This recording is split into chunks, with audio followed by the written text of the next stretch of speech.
There will be time at the end for questions.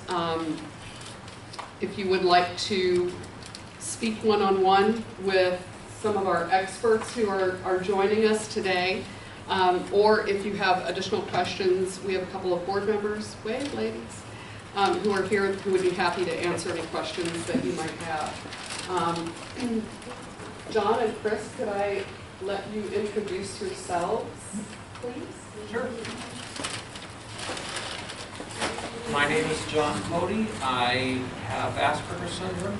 I am I'm on the Speakers Bureau of the Red River Valley Autism Asperger's Network. I am the video editor for our website. I'm also a public speaker to just talk about Asperger's. You can see me next month in Bismarck giving an hour-long presentation for the State Autism Conference. Well, Chris McEwen, I've been on the RRVAN board since about, 2009, I think.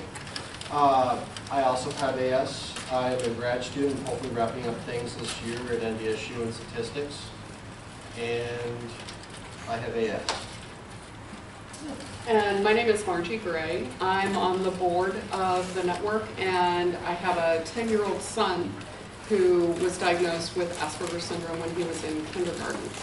So we're going to be talking about collaborative and proactive solutions, formerly known as collaborative and problem solving, or collaborative problem solving. This is based on Ross Green's work.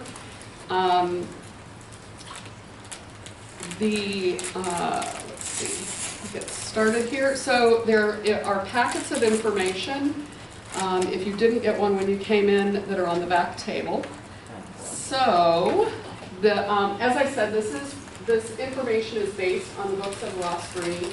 So The Explosive Child was the first book that came out, treating the explosive child lost at school, and the explosive child as an approach. The thing that I want to point out right up front is that his language has changed somewhat over time. It has evolved to be less of an us and them kind of situation to being more inclusive. And he now refers to, instead of using the term explosive child, he now uses the term children with challenging behaviors, I believe is the phrase that he currently uses. All of his most current information is on the website livesinthebalance.org. It's a nonprofit that he is associated with, and a lot of his information is posted there. You can get videos, all kinds of information. It's a great website that you could literally get lost and spend hours on. So he starts with the basic premise: children will do well when they can. And he is not so much concerned with diagnoses as with the behaviors that are challenging people around them. So collaborative and proactive solutions, it shifts the focus from fixing the child to addressing their needs. And generally speaking, the needs have to do with lagging skills. And he doesn't use the term trigger situations anymore so much as he uses the term unsolved problems. Because generally, the moment before a meltdown is not so much the trigger, it's the unsolved problem that has led up to that moment. So that's another shift in his language that sort of speaks to the way his perspective has changed. And the most important piece of this from my perspective, from a personal implementation piece, is that it engages the child, and it engages them in helping to identify what's going on for them, and engages them in a way that more often than not you're working on building the skills that they're lacking, and that builds competence with those skills and confidence.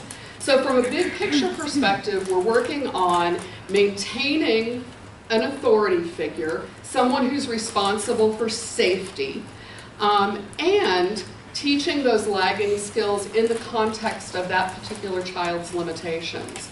And at the micro level, we're looking at the basics of reducing meltdowns, both quantity and severity, as well as restoring communication, building relationships, and creating success, not just for the child, but for the adult as well. Because I can tell you from experience, there are many days when I feel very unsuccessful. And this approach really addresses that. So Ross Green talks about 3 plans. There's Plan A, Plan B, and Plan C. So Plan A is the plan that many of us, me included, grew up with, was you do it because I said to do it, right? So it focuses on authority figures, insistence on compliance, which for a lot of our kids results in meltdown situations. You know, there are those moments where safety is at stake. If a child is running into the street, obviously, that's a moment where Plan A is absolutely essential. And incentives and punishments are also frequently a part of the Plan A process. We're going to skip Plan B, go straight to Plan C. So Plan C addresses low priority behaviors. So these are things that are really not that important when you get right down to it, and maybe causing meltdowns throughout the day. The key to working with this process is reducing the overall stress level so that learning can take place. And sometimes the things that are just not that important need to be we just need to let go of them. And sometimes adults resist Plan C because they feel like it's giving in to the child or letting them win. I can give you an example from my personal experience. So we were in a very high intensity time in our house and having lots of meltdowns. Well, I very reluctantly and with just a little bit of heels dug in, got to a point where I realized that my son brushing his teeth was not the most important thing that we were working on every day. And so I let go of it. It was no longer a priority for me. We focused on it again later on once the overall stress level in our house went down. But there are certain things that you just really have to look at and say, is this really that important? So Plan B, those are the high priority items, the high priority behaviors that we need to focus on in order to start to develop those skills.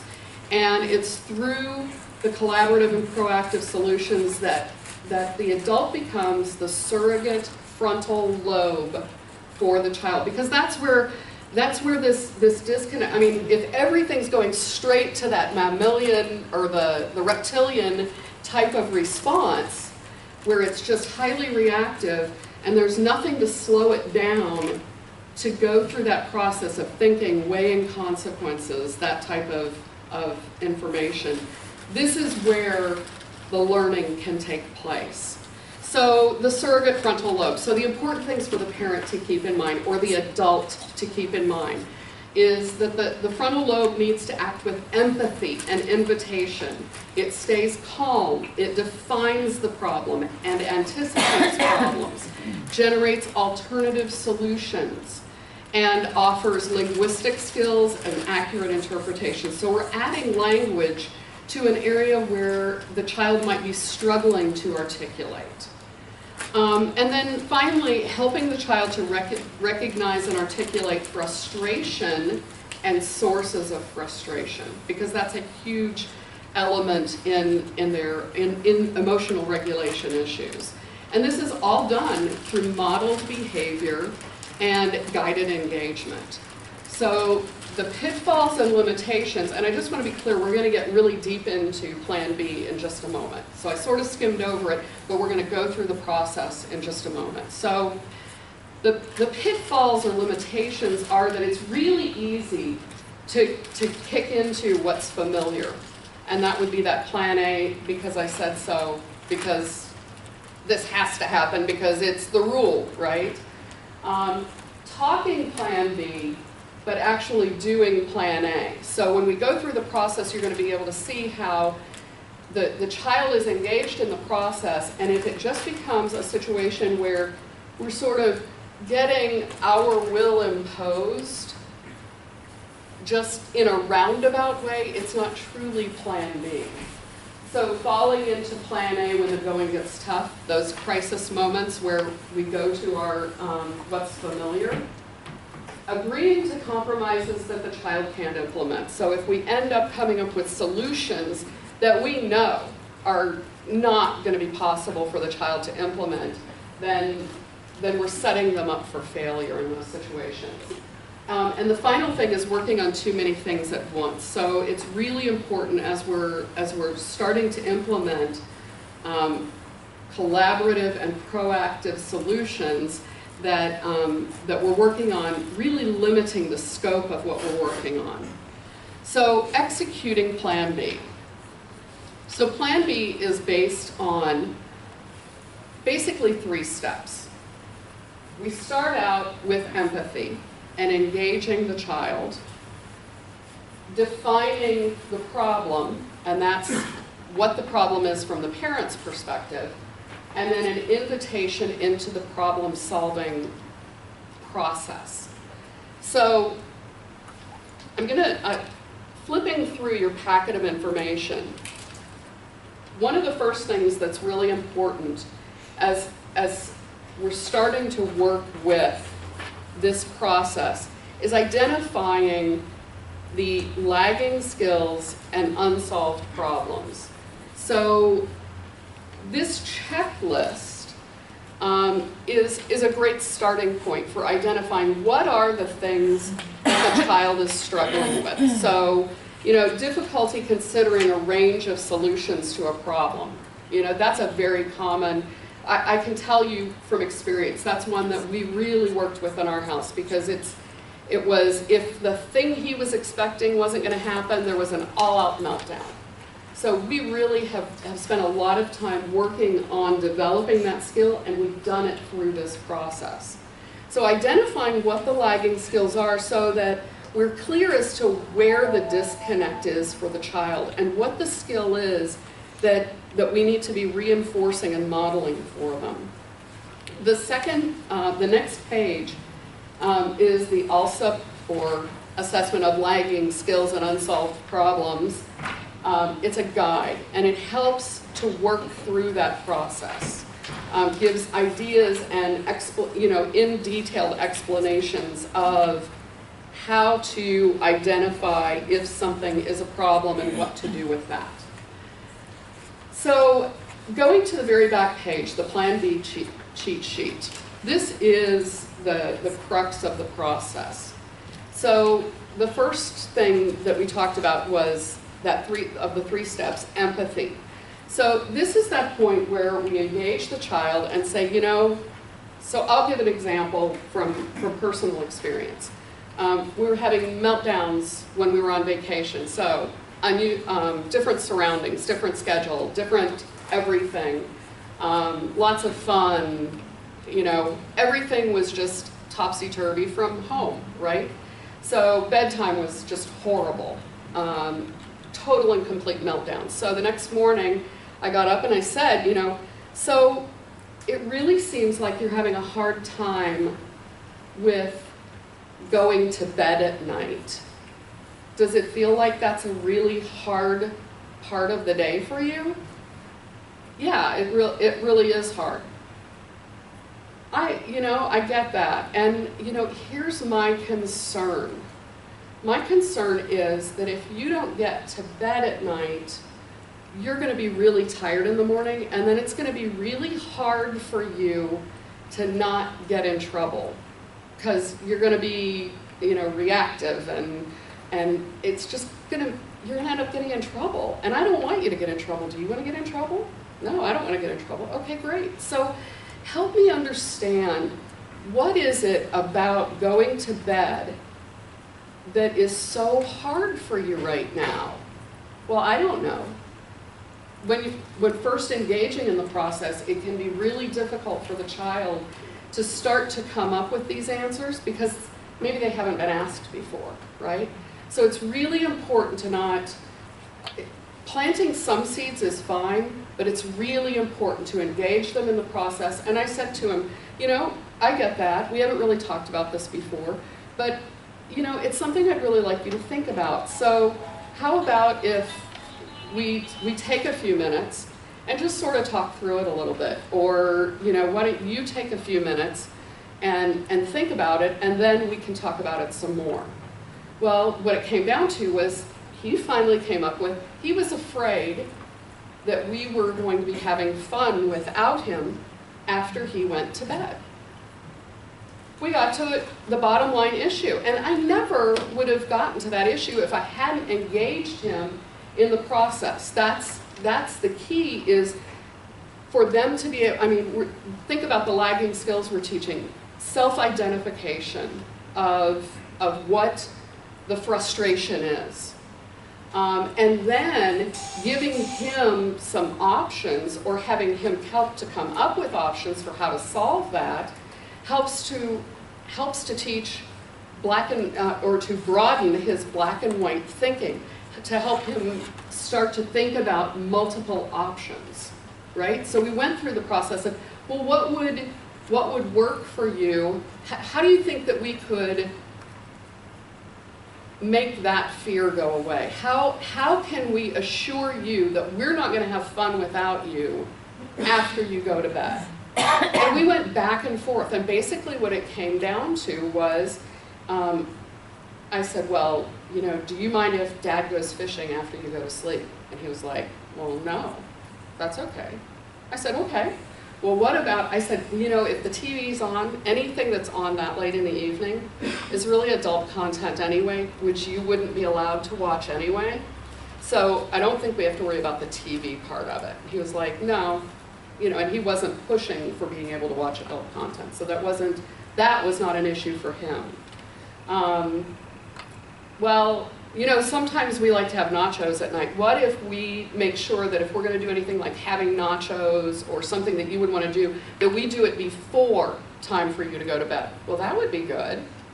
And we came up with, together, he came up with options as well. We both came up with things in agreement, and it helped him to see the full range of how we could solve the problem together.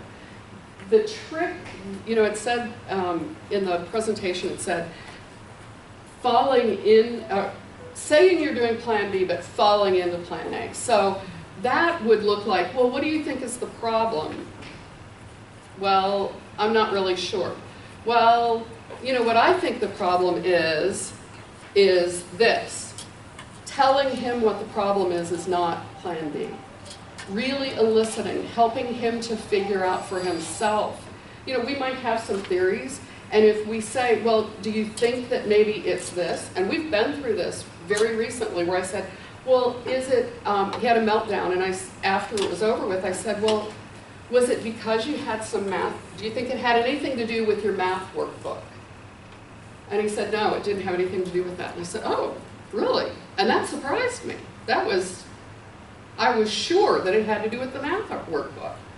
But by engaging him in the conversation, we eventually got to what the real issue was. So the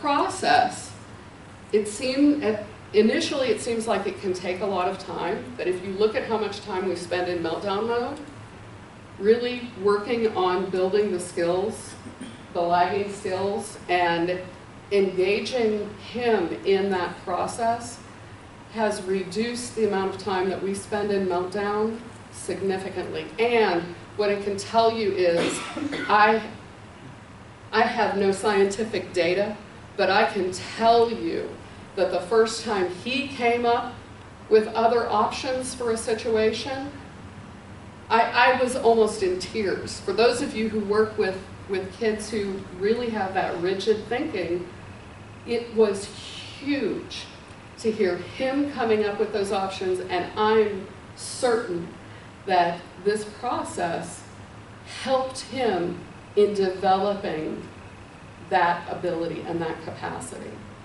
So I'm sort of a Ross Green groupie, and I mention him in almost every presentation because this can be a real game changer. The book Lost at School talks specifically about how to implement this in classrooms, one-on-one with students and with entire classrooms. So it's a great tool. And would you guys like to comment up front about anything that we talked about, or would you like to immediately turn it over for questions? Do you have anything to add right off the top? I guess it'd be more useful. I mean, we got a smaller group today, so I mean, a good benefit upshot of a smaller group is that if you want more individualized attention, you've got it. So I guess I'm going to put the ball to you folks first. Do you have any questions, anything you want us to kind of address? If not, I can talk definitely on my own volition, but. So could I, but yeah, we'll see if you want to ask any questions first, and we'll be here to give you our perspective and our experience on this. So the handouts are right off of the Lives in the Balance website, and go through the process that I described in my example in detail. Do you have, in looking at the empathy, define the problem, and the invitation steps, do you have any questions specifically about those steps? And I guess while you may continue to like read through the things and kind of think of your own question, I guess I can speak a little bit about, you know, especially the empathy part of it. I know that it always meant a lot to me growing up, and even now, that you at least had an inkling of what I am going through right now. Even if you don't, even if you can somehow communicate, at least on a basic level, that you know that I am overwhelmed right now. I cannot handle the situation right now. And that you are on my side as opposed to being on my case. And you can definitely be more firm. I mean, you can definitely find a middle ground between being on my case and being on my side, because a lot of times, you know, my side, just like anybody else's side, might be the wrong one, you know? It's a balancing act, but the empathy is probably the most important part, because everything kind of flows from that. Because if you don't have the empathy in place, a lot of times you can't even perceive the problem to begin with. And if you're going through this like a step-by-step algorithm, I mean, if the empathy really just isn't there, then are you seeing the problem, and are you able to define the problem? And I'm sorry, go ahead. And if we're at that point, like at the edge of a meltdown, and you're going on it without the empathy, or if you're going on it as kind of trying to push me into something when I'm at the edge of a meltdown, you're just going to push me closer to a meltdown. There needs to be a balance there of how you approach it and find solutions to avert the problem instead of trying to push it and then risk just pushing me over that edge and kind of into a breakdown mode. And let me be clear, so with Plan B, so he talks about proactive Plan B and emergency Plan B. So emergency Plan B is happening like when things have already started to escalate and things are already starting to get to that point where they could get out of control very quickly. Proactive Plan B is, like I talked about with my son's situation, we had meltdown at night. The next morning, after he'd had time to calm down, we were at breakfast, so he was sort of distracted, doing something else as well. That's when you can really engage. And that empathy part of really trying to understand what's going on for them can take both empathy and invitation can really take a lot of time initially until, number one, they trust that you really do want to know, that you're not just going to go into plan A and tell them, that you really want to know.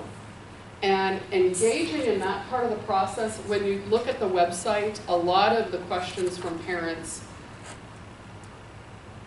are focused on, but I can't get him to tell me what the issue is. It can take time to build that trust, and it can really take time for them to start to build the self-awareness. I know that that was part of the issue when I first, I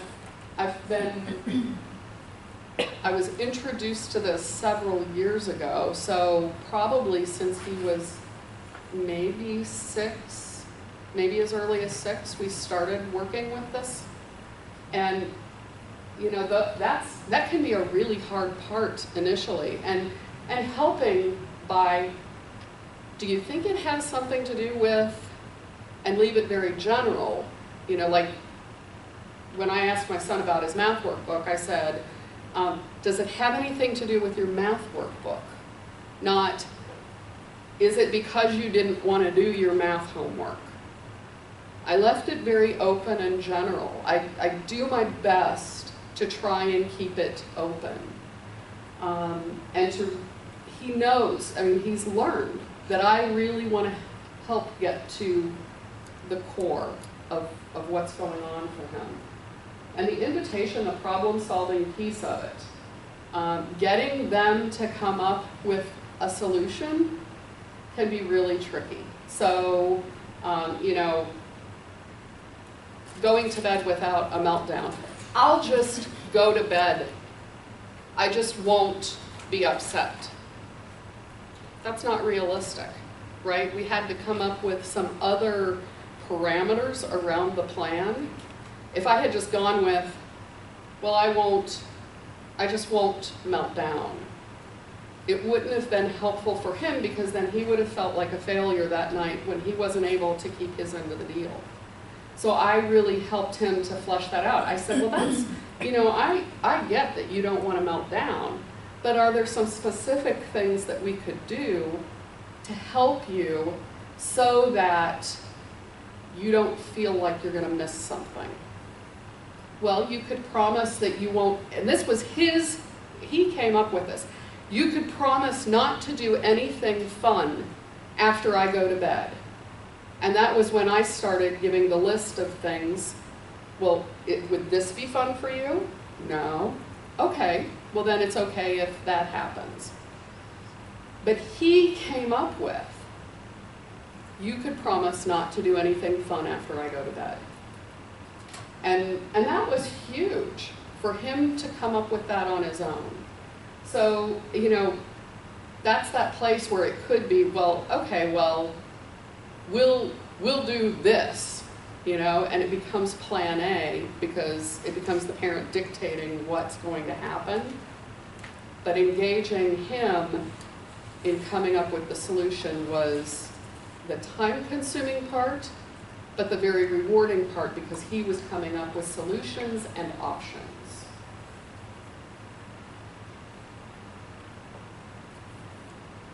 And that really is middle ground right there. It's not just getting to with what you want to do, but you're also letting the child or teen or whatever get their way to with averting a problem along the way. How realistic is it for a child to come up with solutions like that? Or like the next day when you were talking over breakfast about melting down, does, you know, trying to prevent that, can he, at what age, you gotta wonder, can they figure that out and think and put themselves in that position? Well, I think that these are seeds that are planted, and definitely self-awareness is something that is developed. It doesn't happen, it's not a light switch, and it's not, you know, so I don't know how young. I can tell you that my son was only, I really think he was only 5 or 6 when we started talking like this. And he came up with that solution on his own when he was 6 or 7, you know, so that's pretty young. And I really think that it has to do with in planting those seeds, really having a genuine engagement. You know, Green talks about helping them to, you know, initially in the early stages of, you know, well, what's, you know, it might have been approached from the perspective of, well, what do you think the problem is? Why is it that it's so hard for you to go to bed at night?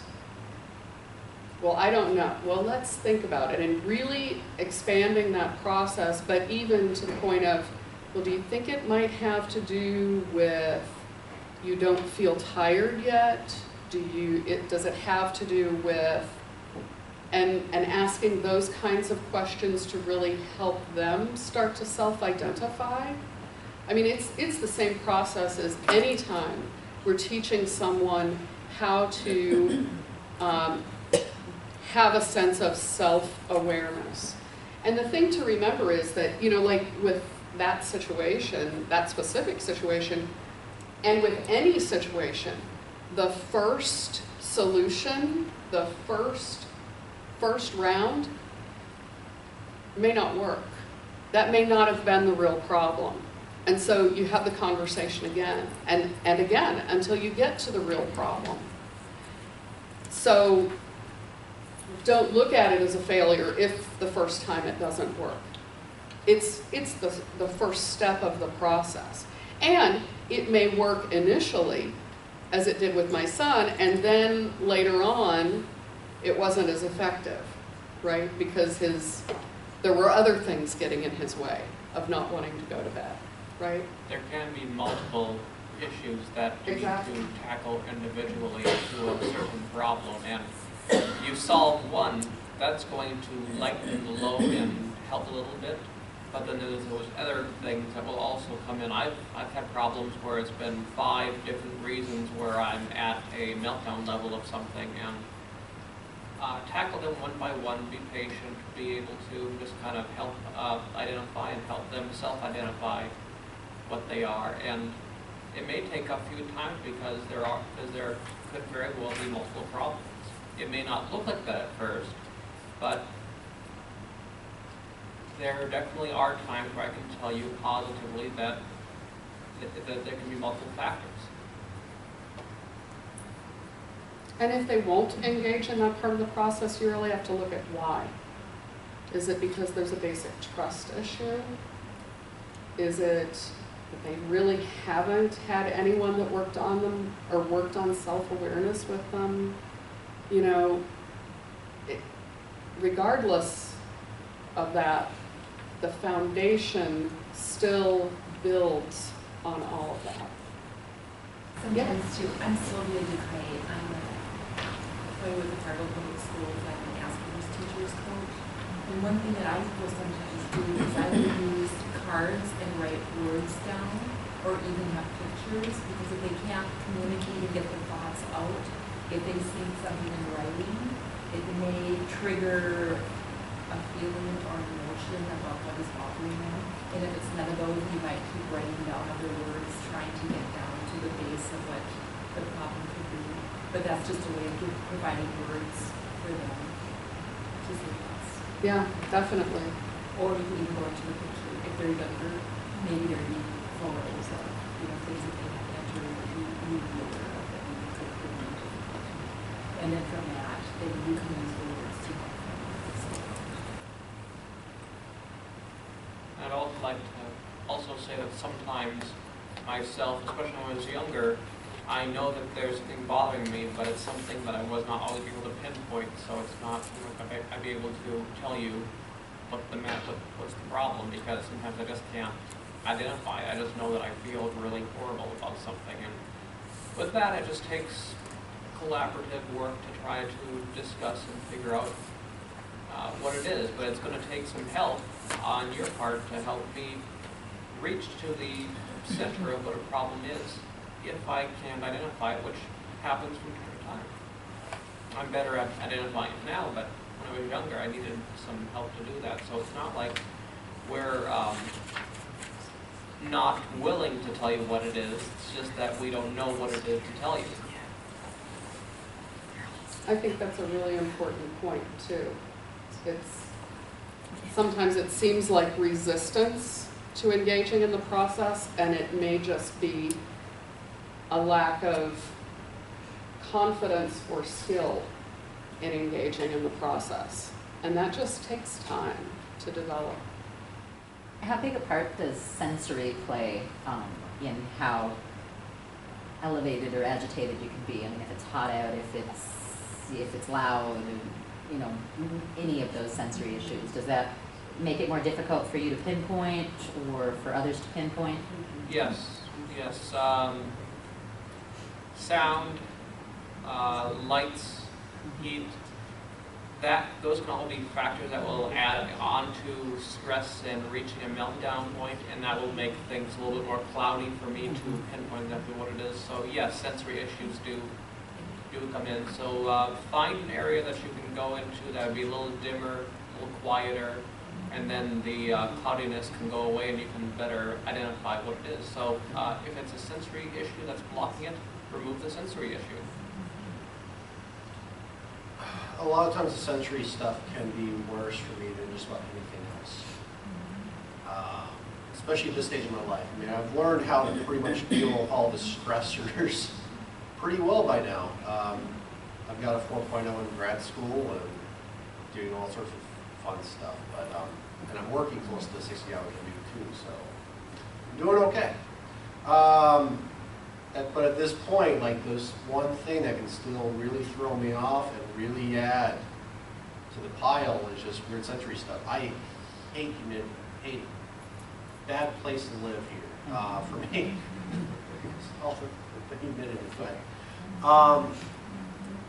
and sharp noises especially can just really just throw off my attention. And if I can't get away from it, a lot of times I can just kind of go bonkers. But yeah. Are you always able to identify that, or is it sometimes that you just feel Now I it? am. I don't know. Yeah. Okay. Sometimes yes and sometimes no. I'll give you an example. I recently was reaching a stress point every time I went to Walmart. And You don't need to say anymore. and I didn't really know why at first. I just knew that the longer I was in Walmart, the more stressed I was becoming. And then one day we went there, and it was there were fewer people there, and I felt better. So it was the amount of people. It was a little too crowded for me, and then the fluorescent lighting was overloading some of my senses. So by going there at a different time and seeing how I'm reacting differently, I'm able to say, okay, now I know what the sensory issue is here at Walmart that is creating me problems. It's the fluorescent lighting, and it's the fact that there are too many people here, and some of the people that are in the store look very grumpy. So I deal with grumpy people just about every day of my life. So I've learned to kind of zone out a lot of the social stuff by now, but fluorescent lights still trigger me, especially if they're flickering. I think I explained in one of these things that I actually learned how to rewire fluorescent lighting to actually fix it myself. I mean, the damn building where I work in, my boss didn't want to spend extra, like, because it probably would have been about $2 or $3 grand possibly for a service call, because we didn't necessarily have a service person hired, so we had the contracts, but we don't fix fluorescent lighting. It's like, screw that. And so I know how to do my own electrical wiring to an extent. I mean, I'm not like a licensed electrician by any means, but I know enough to where I was able to fix the flickering of the fluorescent lights. And when fluorescent lights are driving you bonkers, that's a good skill to have, to know how to rewire them, because that might be the easiest thing to do. Well, like I said, I self-trained because they annoyed me that much. Yeah. Yeah. That was probably about 20 hours of research I put into that. Yeah. You know, one of the things that I came upon quite by accident was figuring out better times to talk about these kinds of things, better times to have these conversations with my son. One situation that I discovered totally by accident was when we got in the car, because I was in the front seat facing forward and he was in the back seat, sort of over my shoulder. And I still don't know what it is about that configuration, if you will, that works well for him. It's not, I can tell you, you know, my thoughts are, it's not face-to-face, so it's not confrontational per se. And I don't know if it's because he's strapped in and feels secure,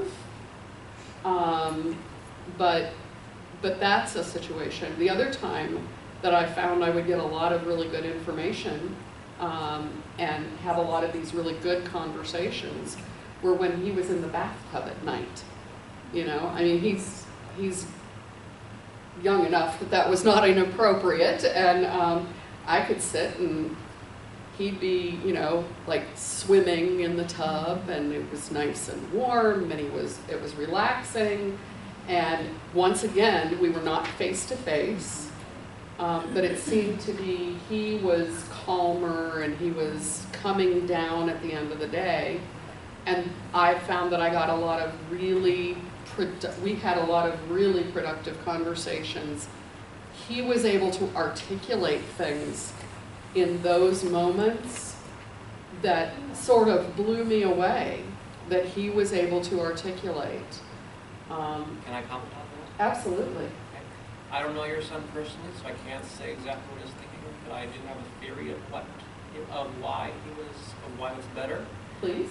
And for me, the best time to really talk about this kind of stuff is when you feel more relaxed.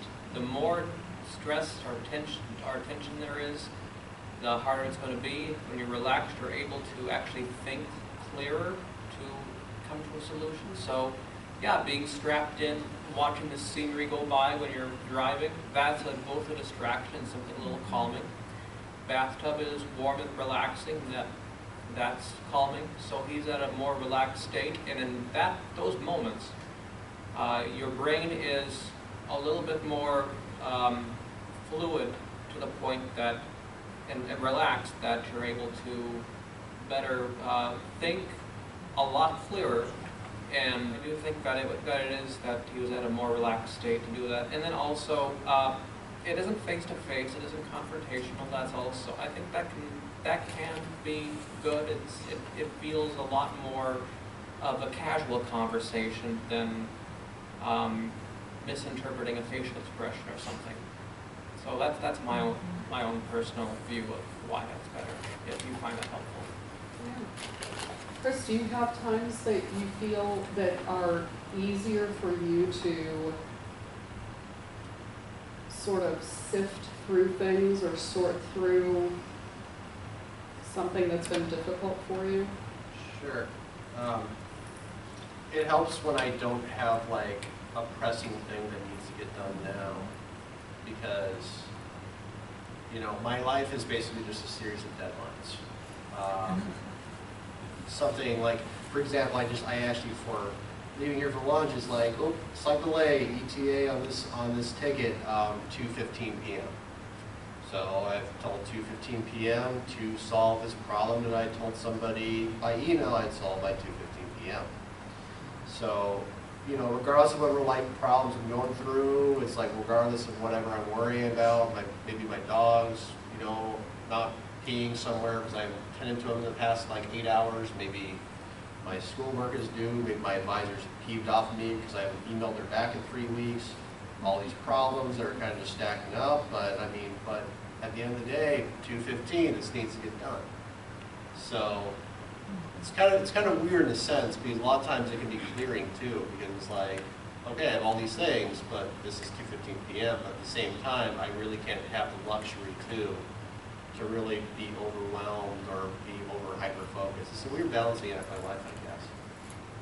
But it really helps when there isn't a deadline. Like, I try to make sure I at least have at least a day or half a day a week where I can just kind of sit down and kind of sort through my life and kind of figure out, okay, what am I ignoring? What am I not doing right? And I would definitely agree with that. If you don't have a deadline, you're a lot calmer.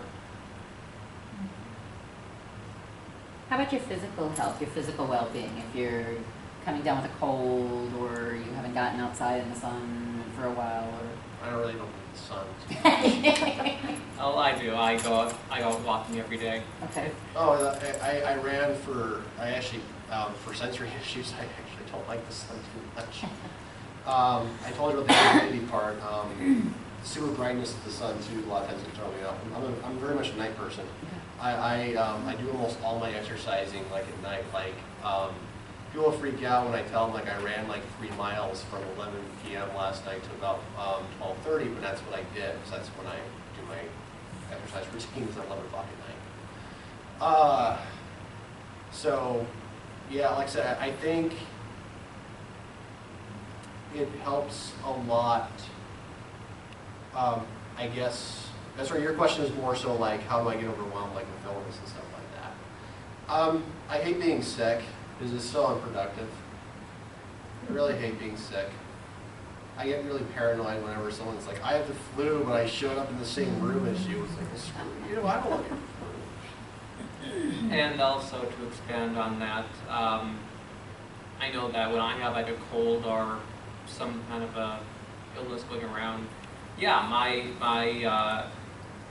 my ability to handle stuff is a lot lower, and I'm a lot more sensitive to sensory issues, and I get to that stress level a lot faster. So emotional state is down, my ability to be resistant to problems is down. So yes, having a cold or being sick does greatly affect that. I ask that because I work in a preschool setting Gotcha. and in a high school setting, and I really feel like Which are like disease zones, man. they really are. And there's not as much difference between those two people groups as you would think. I taught stats as a TA for a year and a half, and I don't miss it the slightest bit. And that is probably the top reason right there. It's just the constant illness. Yeah. But I know I try to point out to people, you know, if you can see either the big kid or the little kid is starting to, you know, get sick, looks like they're getting, you know, back off those demands a little bit. And Yeah. is that helpful then? If the people Yes. around you can kind of pull back and let up a little? I wish more teachers would think like you. Well, I'm not actually in the classroom, so I sometimes come in and make these suggestions. Sometimes they listen and sometimes they don't. Okay. So, But yes, if I'm sick, just back off a little right, bit. right. We appreciate you being here today and hope that there was something that you could take away from this. I highly recommend Ross Green's work, and definitely the website, he has videos on the website as well, and there's a way that you can actually reach out to him and ask questions, and he responds to questions. So I just highly recommend it. I think that it's a great way of developing the skills that are getting in the way of a child's ability to function effectively, that are the sources of frustration for them. So. And if anybody wants to ask myself or my colleague here any questions one-on-one until 1 o'clock, I'd be willing to speak to you one-on-one, as long as you don't have a cold that you can give me. And just a bit of self-promotion, if you're in Bismarck in October 20th to 22nd, you can hear me present a in-depth 1-hour presentation, which I've put a lot of effort into building and writing and practicing. So if you're around the area, I'd love to see you there. And the other person who will be there is Ross Green. So Ross Green will be there as well, and you can hear it straight from the source. What event is that? That's the North Dakota Autism Conference. So Ross Green and myself. yeah, and John will both be there. There are a lot of great speakers that are on the agenda for that. So. Oh, really? Excellent. And you'll be speaking on? We have a social group at the high school in West Fargo, and we'll be talking about how we started it. Excellent. Excellent. So lots of great speakers, lots of great topics. All right. Well, thank you.